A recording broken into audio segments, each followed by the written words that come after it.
Hello and welcome to Mark's Tech Talk. In this video, we're going to look at Roman numerals. Roman numerals are a number system, or actually number representation system that originated in ancient Rome, and it uses combinations of 7 letters in order to represent integers. You'll see Roman numerals used still today, primarily with copyright dates or perhaps on buildings to indicate the year that they were built or an addition was added. Sometimes on monuments, also clock faces, analog clock faces sometimes use Roman numerals. Generational suffixes, popes, monarchs, page numbers in books in the preface or in appendices. Also outlines and recurring events, for example, Super Bowl would use Roman numerals. You can use Roman numerals to represent any integer from 1 to 3,999. And there are some extensions and variations of Roman numerals that would allow you to represent larger numbers also. So here are the symbols. Here are the ones you have to know. Notice all the symbols are uppercase letters. Capital letters, if you will. First off, the one first couple you probably have seen before. They are uppercase I and V. The I represents a 1, the V a 5, and an X represents 10, L is 50, C is 100, D is 500, M is 1000. So how do we use these symbols? Well, we use something called additive notation. So we simply add up the values of each of the symbols. So if we have one I, that's a 1, but if there's 2 I's, we just add them together and we get 2. 3 I's likewise would be 3. Or we could have combinations of symbols. VI would be 6, or VII would be 7. VIII is 8, and so forth.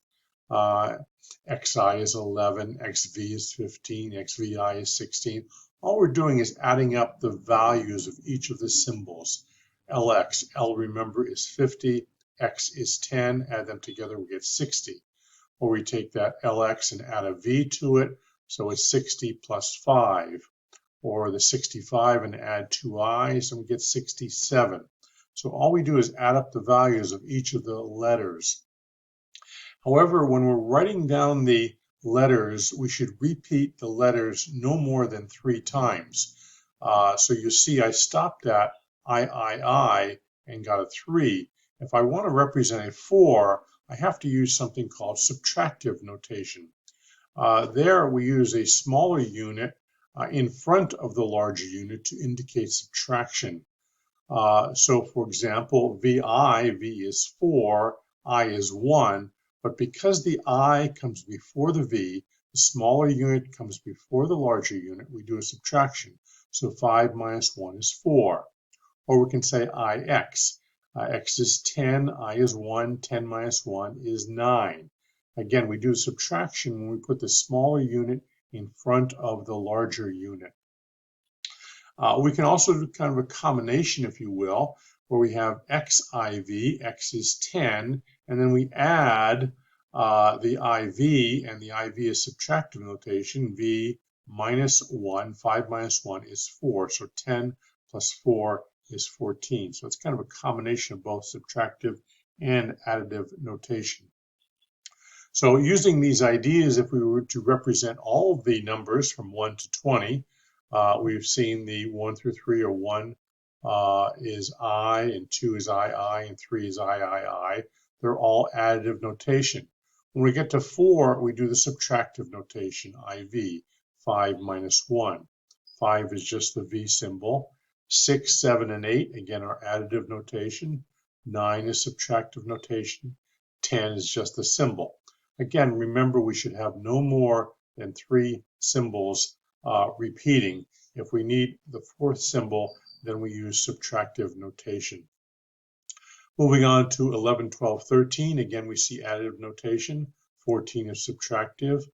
15 is additive with just 2 symbols. 16, 17, 18 are additive. 19 is that combination of additive and subtractive. And 20 is just 2 symbols, technically is additive notation. So as an example here, Lx is a slightly larger number. L is 50, remember. X is 10, so 50 plus 10 is 60. However, if we put XL, the smaller unit is in front of the larger unit, so it's 50 minus 10, or 40. Another example, C is 100, X is 10. CX is 100 plus 10, or 110. But if we put the X first, we do subtractive notation. The X is 10, the C is 100, so 100 minus 10 is 90. Or we can simply indicate the larger numbers using additive notation. L is 50, XXX is 30, that would give us an 80.